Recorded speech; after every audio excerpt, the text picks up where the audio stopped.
Oi pessoal do Bismart, tudo bem com vocês? Hoje, de acordo com a minha enquete, quem ganhou foi citologia, né? Então, tiveram 3 votos para citologia, então a maioria pediu, né? Vivemos a democracia. Então, vou fazer o que eu fiz, o esquema, mas aí dessa vez eu achei melhor fazer assim, gravado. E aí eu vou fazer uma lista maior, tá? Aí eu vou fazer uma lista para vocês fazerem uma lista só sobre citologia, tá bom? Vou fazer uma lista objetiva, tá? Não vou fazer de cursiva, não. Bom,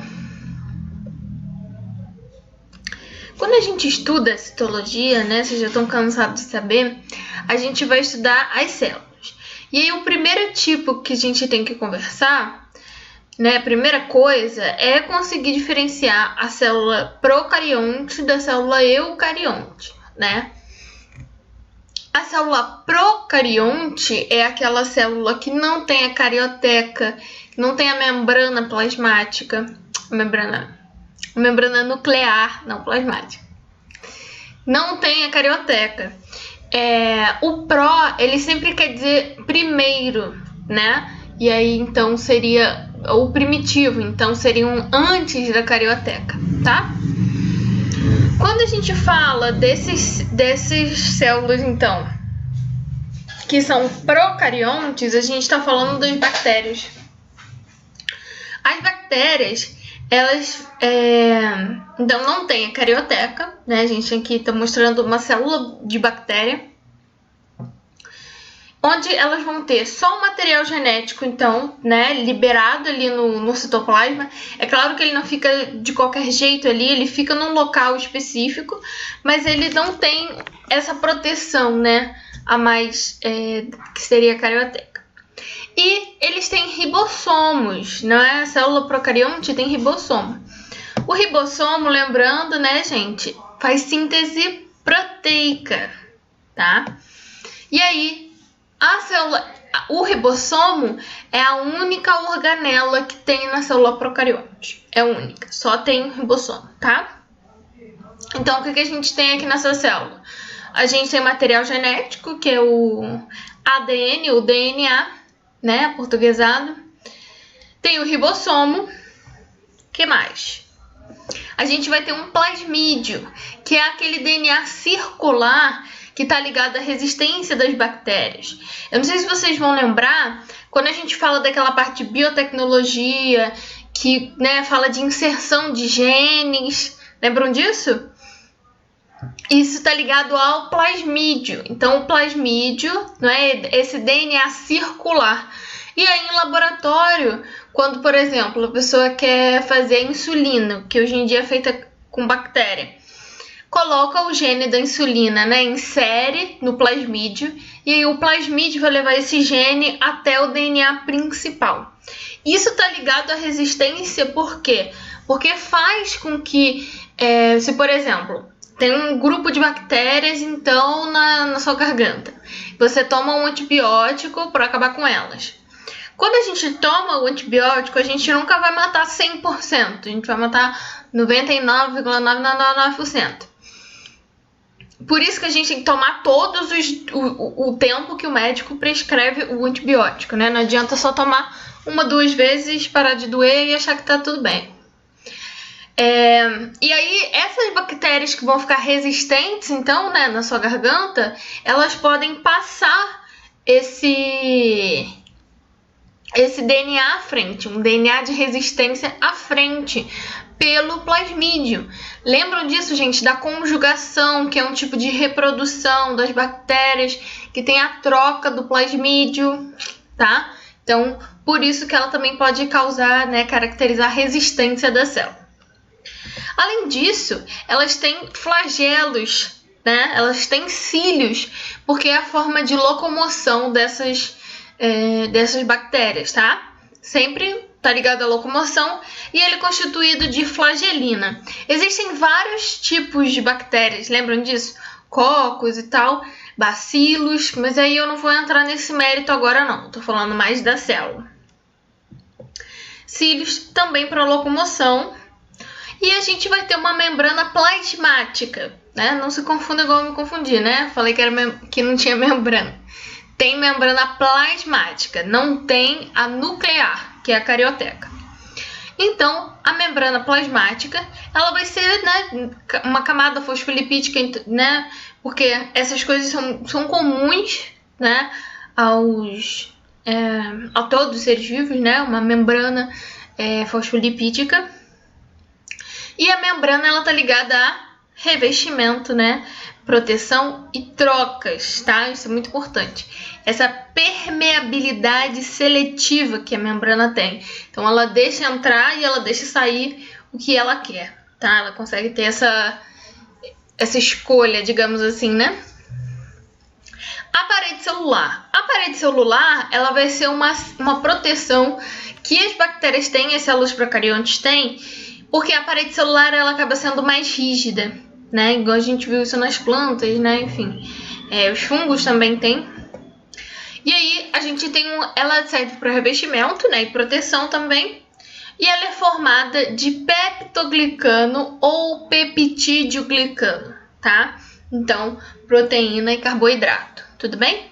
Peptoglicano ou peptídeo-glicano é a formação dessa parede celular. Além disso, algumas bactérias têm cápsulas, nem todas, mas algumas têm. Essa cápsula, ela vai ser um revestimento a mais, né? Ela também é rígida, como a parede celular, e ela vai ser um revestimento a mais, uma proteção a mais para essa bactéria, tá? Mas não é comum a todo mundo. Beleza, gente? Isso aqui é célula procarionte, tá? A célula eucarionte. Então, a gente tem bastante coisa aqui, né? Mais coisa pra gente falar. Tem várias organelas pra gente conversar. Mas primeiro vamos olhar então para aquilo que faz essa separação que eu estava falando no início, né? Essa separação entre procarionte e eucarionte, que é a carioteca, que é a membrana nuclear, tá? Então, aqui a gente tem um núcleo, a gente tem um local específico que ele é envolvido por uma membrana onde a gente chama de núcleo, tá? Então, o núcleo é tudo isso. Nesse núcleo eu vou ter cromatina e eu vou ter um nucleolo. Isso aqui eu escrevi mais pra gente ter, né? Mas eu já falei. Então, a carioteca isola e protege material, controla também a troca de substâncias entre o meio, né? Entre o núcleo e a célula e o citoplasma. Tá vendo que eles têm esses poros aqui, né? Tá vendo? Tem uns poros aqui. Quando tem a transcrição do material genético, né? Que é do DNA para o RNA. O RNA, ele sai por ali, né? Sai por esse poro, tá? Então tem que ter esse controle. Também é um controle a mais para a célula. Até porque é o DNA que vai coordenar tudo. Então a gente tem que ter um controle melhor ali onde ele fica. Cromatina. A cromatina, ela é o conjunto de filamentos do DNA. Lembram disso? O DNA, se ele ficasse normal como ele seria muito, muito grande, não caberia na célula. Célula é uma coisa que a gente nem consegue ver a olho nu. Então, ele tem que ficar enrolado. E aí ele fica enrolado na forma de cromatina, né? Ele fica lá enrolado. Normalmente a gente fala disso mais quando tô falando de DNA, né? Mas aí a gente comenta, já que, enfim, a gente tá tranquila hoje, fazendo revisãozinha. Então, o DNA, vamos supor, peguei um fio aqui, né? O fio de telefone. Vamos supor que ele seja desse tamanho, né? Isso não caberia na célula, obviamente. E aí, a gente vai ter uma proteína que a gente chama de histona. Vamos supor que é essa proteína aqui. E aí, o DNA, ele vai se enrolar. Então, todo aquele fio, né, que vocês viram, que era bem grandão, ele acaba ficando desse tamanho, né? Ficar enrolado na histona. Então, por isso que é importante essa formação da cromatina. E aí, depois, quando a cromatina já é condensada, mas nem tanto.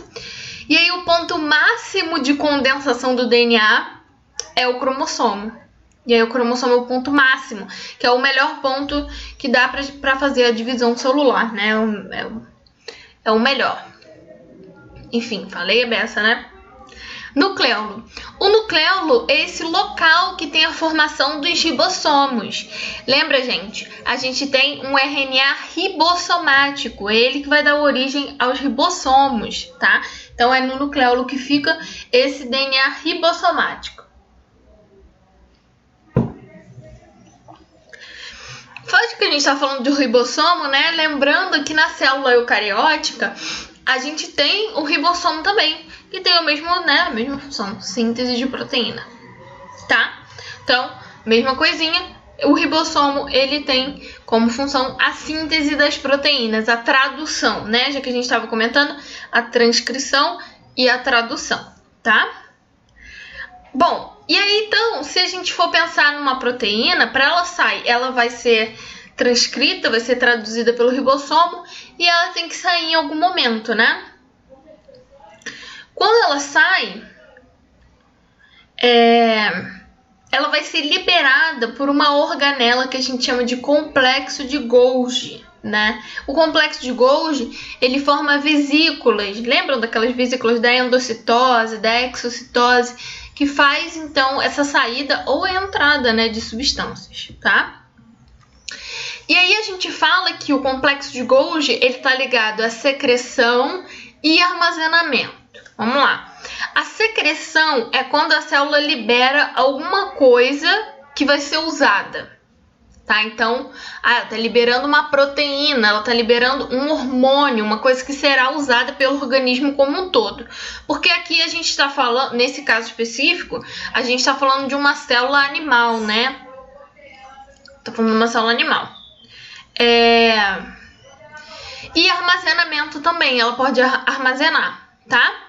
E a gente, né, eu estava falando da secreção para falar da excreção. A excreção é quando excreta um resíduo, uma coisa que a célula não quer.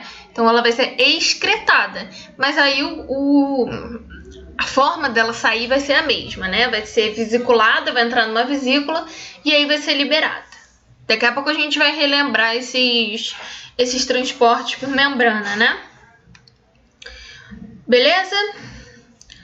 A membrana plasmática. Aqui da mesma forma, a gente tem uma membrana que está ligada a revestir, a fazer troca. Então, a gente tem a permeabilidade seletiva. Lembrando, a membrana ela é formada por uma bicamada lipídica. Uma bicamada de fosfolipídios. Aquela perninha do lipídio e a cabecinha do fosfato. E aí eles ficam um assim, ó. Um na frente do outro. O lipídio, ele é apolar. E o fosfato é polar.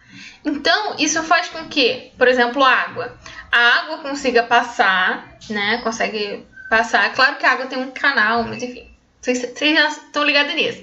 Mas a água conseguiria passar. E a gente fala que a membrana, ela é anfipática ou anfifílica.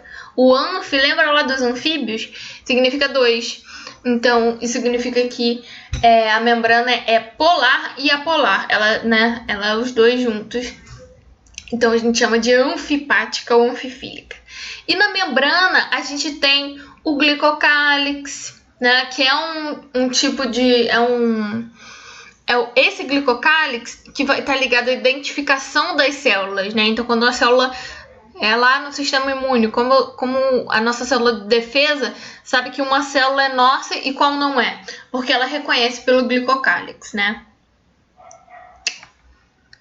Bom, tá, falei a beça.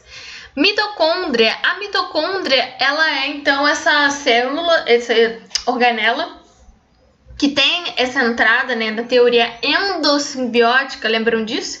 Que é a teoria da Lynn Margulis, uma cientista estadunidense, em que ela fala que tanto a mitocôndria como o cloroplasto, eles têm origens procariontes, origens bacterianas, né? Então eles têm um ancestral em comum com as bactérias. E o que vai comprovar essa teoria, né? Quando a gente olha para a mitocôndria. A mitocôndria, ela vai ter uma membrana interna bem parecida com a das bactérias. Ela tem um DNA próprio, DNA circular próprio, tá? E tem ribossomos que são bem parecidos, né, do mesmo tipo das bactérias. Então, isso tudo vai corroborar com essa teoria, tá? Teoria endossimbiótica. Deixa eu ver o que eu escrevi aqui. E eu falei tanta coisa que eu esqueci de falar, que é o principal, que a mitocôndria, ela tá ligada à respiração celular, né? Que vocês já viram aí, glicólise, ciclo de Krebs, cadeia respiratória, né? Especificamente a segunda parte e a terceira, né? Dentro da mitocôndria, mas enfim, tudo tá ligado nela. E a gente tem então o lisossomo. O lisossomo ou lisossoma é a organela que tem enzimas digestivas. E essas enzimas digestivas, elas vão degradar substâncias, né? Então, ela vai fazer o que a gente chama de digestão intracelular. Pode ser que se isso aqui fosse uma célula de defesa, a célula englobasse, né, uma bactéria, um protozoário, viriam os lisossomos ali perto da vesícula e liberariam dentro da vesícula, onde está a bactéria, né, o protozoário, liberariam enzimas e esse patógeno ele seria degradado, tá? Mas isso pode ser também, se a gente pensar num protozoário que está se alimentando de uma alga, né? Ou de algum resíduozinho, ele entra ali e vai sendo degradado e aí vai ser usado para alimentação, né?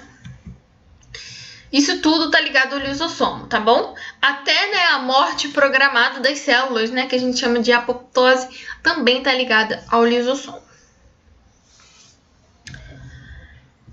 O citoesqueleto, eu vou pular ele porque eu vou falar, eu tirei um slide só para falar dele, assim, bonitinho e tal, porque eu acho que às vezes passa muito batido, né, aqui nessa imagem com um monte de coisa. Mas, no geral, o citoesqueleto está ligado à sustentação e aos movimentos celulares, tanto os movimentos da célula quanto os movimentos de dentro da célula, né? Porque as organelas elas vão se mexendo também, elas não vão ficar paradas, tá? Daqui a pouco eu falo disso.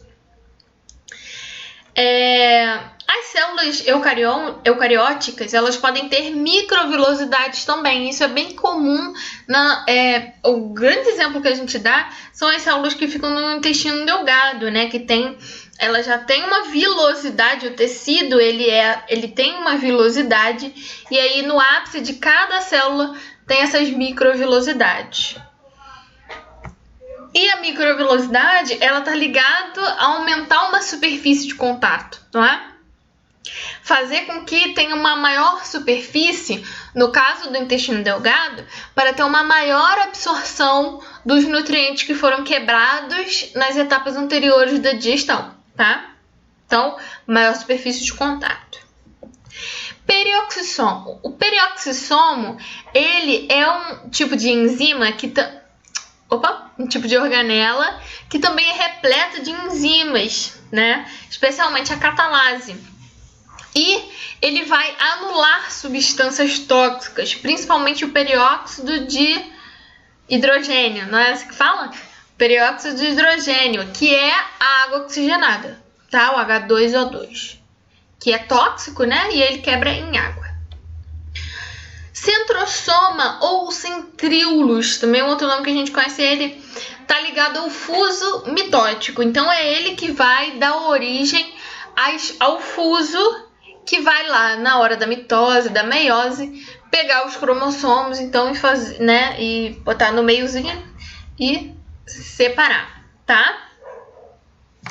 O flagelo, né? Então, da mesma forma que a gente viu que as bactérias, elas têm flagelos e elas têm cílios, as células eucariontes também podem ter flagelos e também podem ter cílios, tá? O flagelo e o cílio tá sempre ligado à locomoção, tá bom? Sempre ligado ao movimento, né, da célula.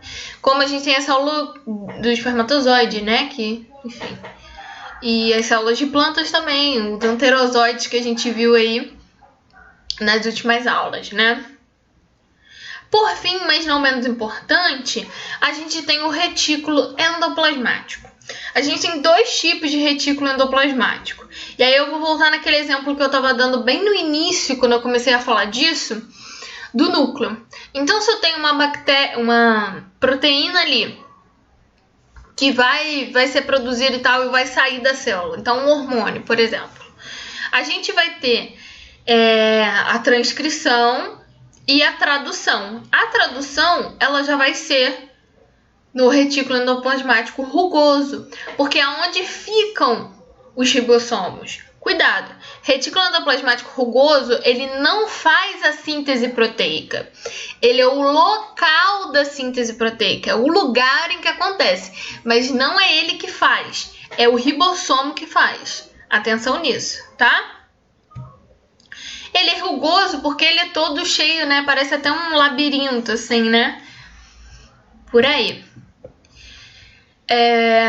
E o retículo, então, logo depois a gente tem o retículo endoplasmático liso. O retículo endoplasmático liso é esse que vai seguir aqui, né? E aí vai fazer esse contato também com o complexo de Golgi e tal. O retículo, ele sempre está ligado também ao transporte, né? Essa saída, a proteína sendo transportada e tal, isso aí também está ligado. Mas além disso, o retículo endoplasmático liso, ele está ligado à síntese de lipídio e síntese de carboidrato, tá? Então, esses são os retículos, né? Tem dois, e aí cada um tem a sua função. No geral, eles têm função de transporte, tá? Então, eles vão transportando as coisas que saem do núcleo para outras partes da célula ou para fora da célula, né? Dependendo do que precisar.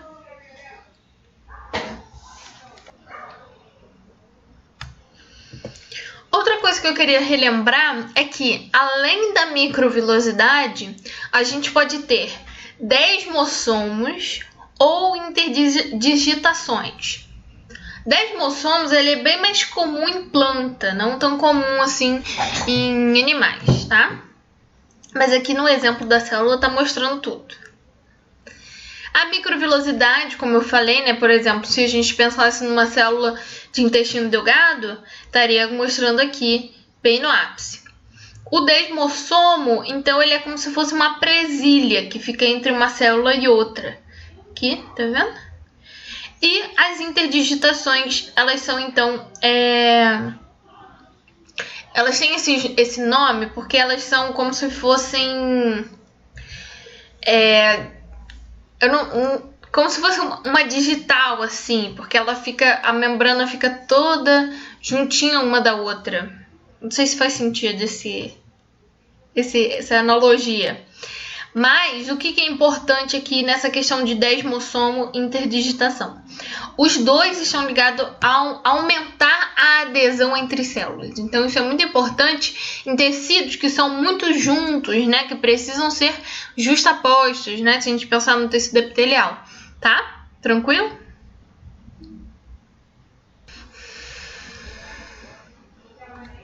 Em relação ao citoesqueleto, eu senti vontade de falar um pouquinho mais de cada um deles, porque eu achei que passa meio batido, né, naquela imagem.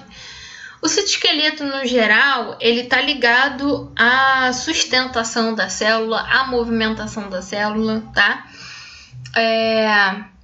E aos movimentos da célula como um todo e dentro da célula, tá? A gente tem três tipos: o filamento de actina, o microtúbulo e o filamento intermediário, tá? Então, cada um tem aí a sua função. Os filamentos de actina, aqui eu acho interessante essas imagens porque mostra aonde que está esse tipo de citoesqueleto, né? Onde que ele fica no citoplasma. Ele fica mais aqui, tá vendo? Mais periférico, né? Mais na margem, assim, da célula. Porque ele está ligado à forma da célula, à forma celular. Está ligado à resistência, à tensão, movimento celular. Então, né, se for uma célula, tipo uma célula ameboide, né, que faz aquele movimento ameboide, isso também está ligado ao filamento de actina. E ele também está relacionado com a divisão, né? A divisão celular. Porque lembra, gente, a célula, ela tá assim. Aí ela começa a se dividir, ela vai ficando maior, né? Vou dar um exemplo. Vai ficando maior e chega um momento que ela precisa se separar. E aí quem vai fazer esse estrangulamento, né? Vai ser o filamento de actina, ó. Que ele tá bem na borda, né? E ele vai fazendo o estrangulamento. Dividiu. Os microtúbulos, eles são formados de tubulina e eles também são ligados à forma celular. Mas tá vendo, olha como eles já são, né? Parece ter uma coisa de aranha assim, né? Uma teia. Eles são ligados à resistência, compressão, sustentação interna dos cílios e dos flagelos, movimentação celular, quando tá ligado a cílios e flagelos, né? Movimentação também dos cromossomos, né? Então, gente, às vezes a gente olha a célula, acha que é uma coisa oca, vazia, mas nem tem que lembrar que a gente vê assim porque é muito mais fácil da gente estudar assim. Se a gente estudasse tudo sobreposto, a gente não ia conseguir entender e ver nada, né? Então é tudo sobreposto, tá tudo acontecendo ao mesmo tempo. Enquanto um negócio lá tá sofrendo digestão, tá acontecendo respiração, tá acontecendo transcrição, tradução, tudo ao mesmo tempo, né? E ele se movendo tudo ao mesmo tempo. Tá? E ele também então faz esse movimento do cromossomo nas fibras do fuso. E também tá ligado ao movimento das organelas no citoplasma, dentro do citoplasma, tá? Então, como que o lisossomo ele vai saber aonde que tá, sei lá, numa célula de defesa? Entra uma bactéria lá.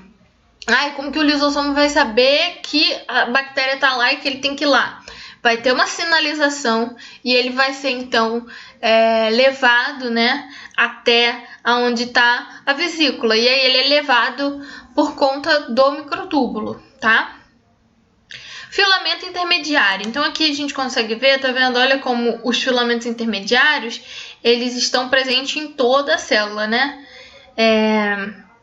Fazem todo, né, ocupam todo esse espaço da célula. Também são ligados à forma celular, resistência à tensão, fixação da posição do núcleo e das organelas, tá? Então ele que vai fazer como se fosse uma teia, né? Uma rede, e as organelas ficam ali. Quando tem que acontecer uma movimentação, né? Precisa ir para algum lugar e tal, então eles vão pelo microtúbulo. Tipos de transporte bem rapidinho.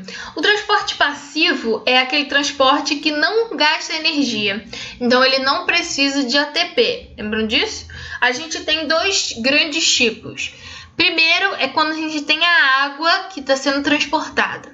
E o segundo é quando a gente tem outras substâncias.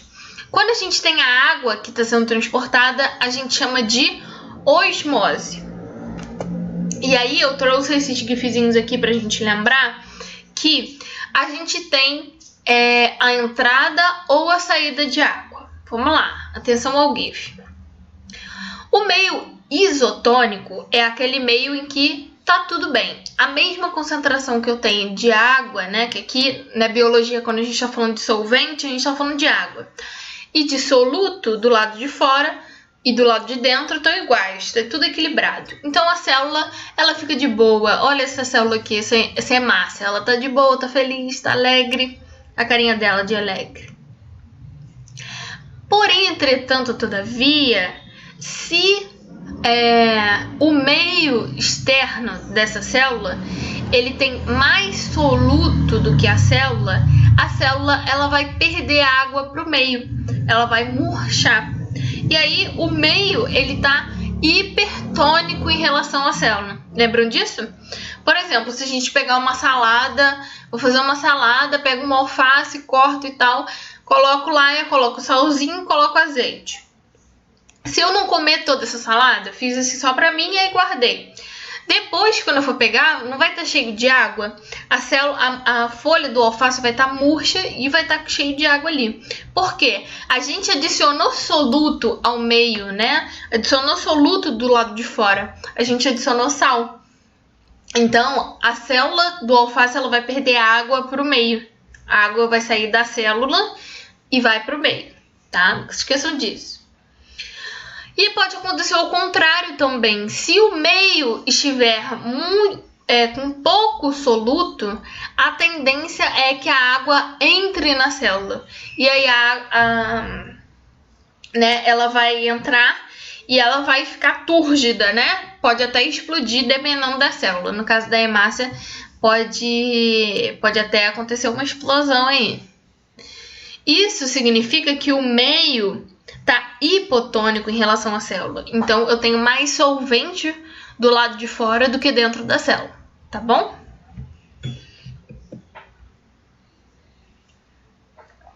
E aí, quando a gente fala sobre substâncias, a gente está falando da difusão. A difusão, ela pode ser de dois tipos. A difusão simples ou a difusão facilitada.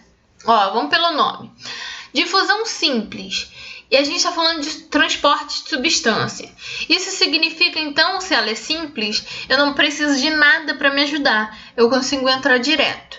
E isso acontece com o oxigênio e com o gás carbônico, tá? Quando a gente está falando lá nos alvéolos pulmonares, lá no pulmão, na troca gasosa.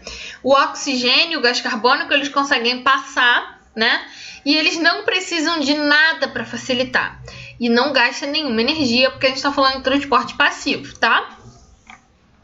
Agora, quando ele não consegue passar direto pela membrana, eu preciso de algo que vai me facilitar, de algo que vai me ajudar. E aí a gente chama de difusão facilitada. Aqui a gente tem até um exemplo que eu estava falando ainda agora, que é o canal de água, ou a aquaporina, né? O poro de água. Então, a água, ela não consegue passar, até porque aqui a gente tem, né, uma porção apolar, né? Então, ela precisa desse canal. Aí, existem alguns tipos, né? Existe um canal de proteína, né, que forma um poro, ou existem esses tipos aqui de proteínas de membrana, em que a substância ela entra, tá vendo? Ela vai ficar aqui e ela vai sair do outro lado, tá? Então são tipos diferentes, ou um canal ou esse tipo aqui de proteína de membrana, beleza? A glicose ela também precisa passar assim, porque é uma molécula muito grande, tá? Não consegue passar direto. E a água, né? Enfim. Tranquilo, gente, até aqui? Difusão simples e facilitada. Agora, se eu gastar energia, aí a gente tem um tipo de transporte que a gente chama de ativo. E energia, lembrando, é o ATP, né? Quando a gente gasta ATP, a gente tem então esse gasto de energia. Primeiro é a bomba de sódio e potássio. Vamos lá, vamos olhar aqui. Essa enzima que fica ali na membrana, que vai fazer essa entrada e essa saída, né? Ela precisa de energia. Então, cada vez que ela se movimenta, ela vai gastar energia para fazer esse movimento, tá? Então, olha aqui. Ela pega o sódio, 3 moléculas, veio o ATP, tá vendo? E ela libera o sódio para fora da célula. Depois tem a chegada, quando ela está abertinha assim, chega o potássio e ele vai ser liberado para dentro da célula, tá? Então, ela gasta energia para fazer esse movimento que a gente viu ali na difusão facilitada, que aquele tipo não gastava. Mas aqui, na bomba de sódio e potássio, ela gasta. E aí, o que a gente vai ter? A saída do sódio e a entrada do potássio. O que seria o normal, né? Normalmente, quando a gente fala de transporte ativo, ele está indo contra um gradiente de concentração. O que seria o normal? O normal seria a gente ter um equilíbrio, a mesma quantidade de sódio dentro e fora da célula, a mesma quantidade de potássio dentro e fora da célula, né? Mas a célula não quer isso. A célula quer mais sódio do lado de fora e mais potássio do lado de dentro, tá? Isso é importante porque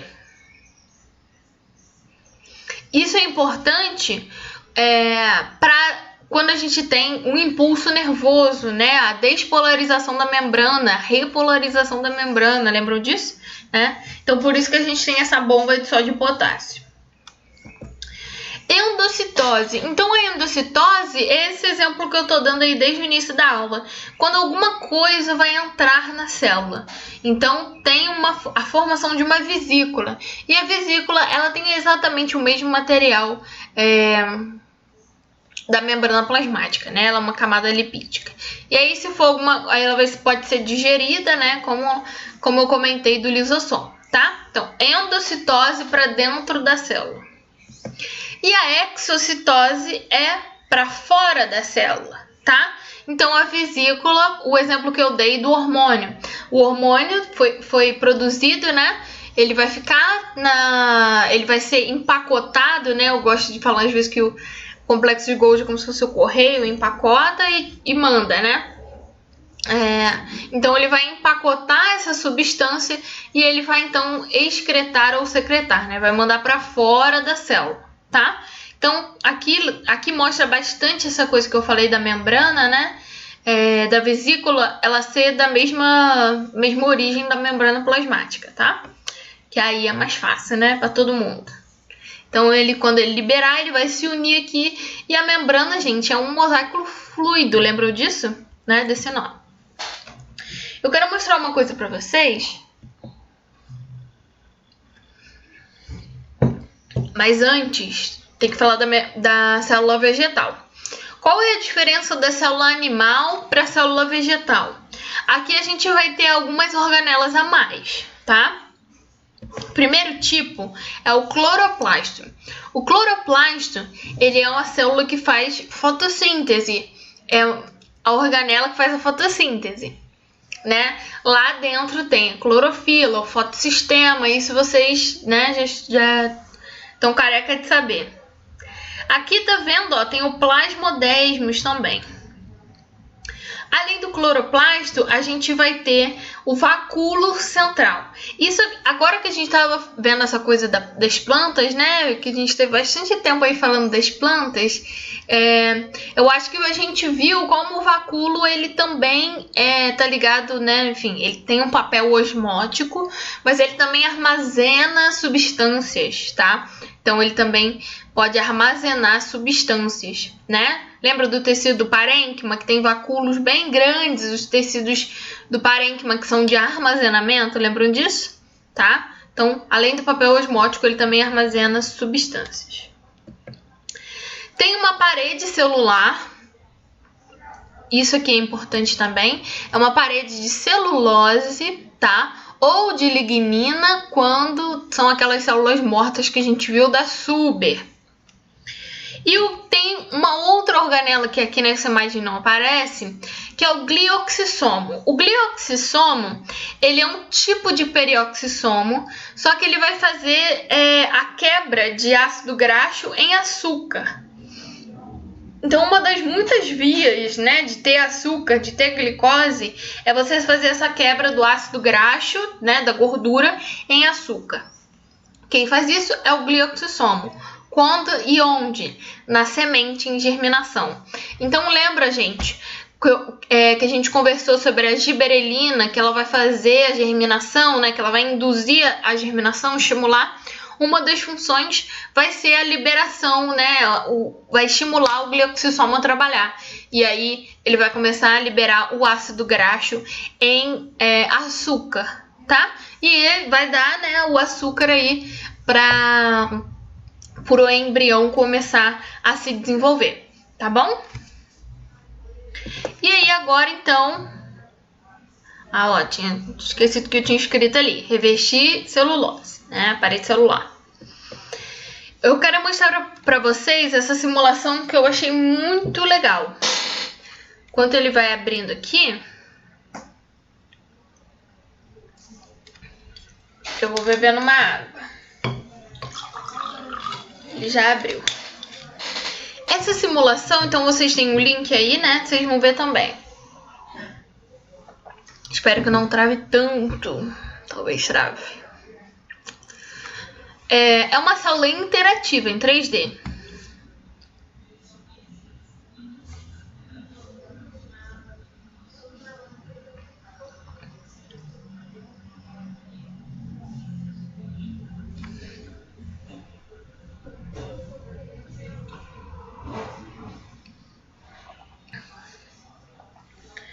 é bem provável que trave bastante, então eu vou deixar o link para vocês verem também, tá? Que aí vocês podem mexer como vocês quiserem. O que eu achei legal é que eles mostram a célula assim em 3D. Então você pode tanto clicar e relembrar qual é a função de cada um, ou você pode vir aqui do lado e aí clicando e ele vai te mostrando de acordo com uma certa ordem que ele fez, tá? Eu vou clicar aqui pra gente ver o que ele vai mostrar primeiro. Ó, ele mostra a mitocôndria. Eu tô na frente, né? Também esse negocinho que tá na frente. Então tem aqui uma explicação sobre a mitocôndria, né? A crista mitocondrial, uma membrana. Depois ele mostra então o centríolo ou centrosoma, né? Enfim, que tá ligado à divisão celular. A gente viu, né? Mas ele fica travando muito, talvez ele não esteja aparecendo. Aqui é o peroxissomo. Vamos ver o que ele vai mostrar. Ó, de longe, de perto. Ele sempre mostra, né, a organela. E aí mostra também, fala um pouquinho quais são as funções. Peroxissomo é importante quando a gente está falando da questão do álcool, né? Tem bastante peroxissomo nas células do fígado. Aqui o complexo de Golgi, né? Síntese e direcionamento de substâncias. Ele mostra as cisternas, né? E que tudo que ele faz. Bom, vamos passando. E ele mostra ali as vesículas embaixo, né? Acho que depois ele mostra. Fala um pouco da membrana. Podia mostrar, né? Assim. Mas tudo bem, né? Tô pedindo demais. Não sei nem fazer essas simulações. Acho muito legal.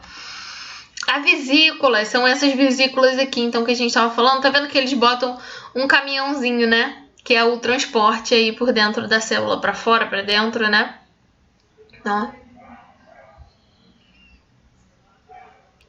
O núcleo, então, que a gente viu. E aí, ó, ele vai mostrar. Tá vendo? No núcleo, ele mostra esses poros, né? Então, que é da onde saem as substâncias e entram. São os poros nucleares. A cromatina, que é o DNA. E aí, mais central aqui, fica o nucleolo, né? Mais central aí de ladinho. O citoesqueleto, né? Então, aqui ele não vai separar. Ele vai falar do citoesqueleto num geral, geralzão. E o centríolo, gente, ligado ao citoesqueleto, tá? Que ele é importante aí. Ele é formado, né, de citoesqueleto.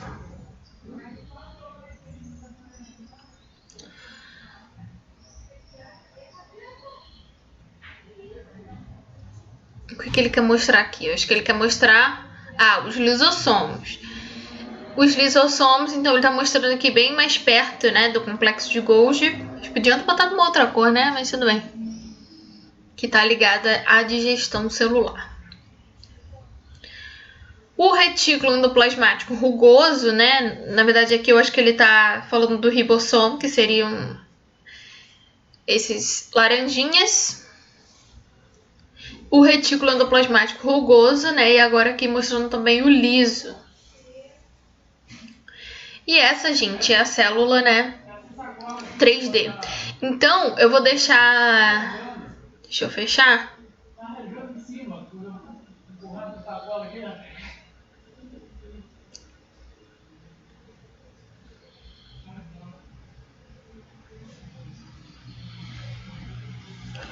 Pra vocês verem, gente, meu computador bom a beça. Então, gente, aqui tá o link, caso vocês queiram olhar também, ficar mexendo, né, bisurando. Eu acho legal de relembrar algumas coisas e ver 3D. E aí eu vou colocar, então, a lista, tá? Pra gente fazer só de citologia. E na live, então, eu corrijo, tiro dúvida da lista. Tá bom? Tiro dúvida de qualquer outra coisa também que vocês tiverem. Beleza? Então, até mais tarde, queridos. Até mais.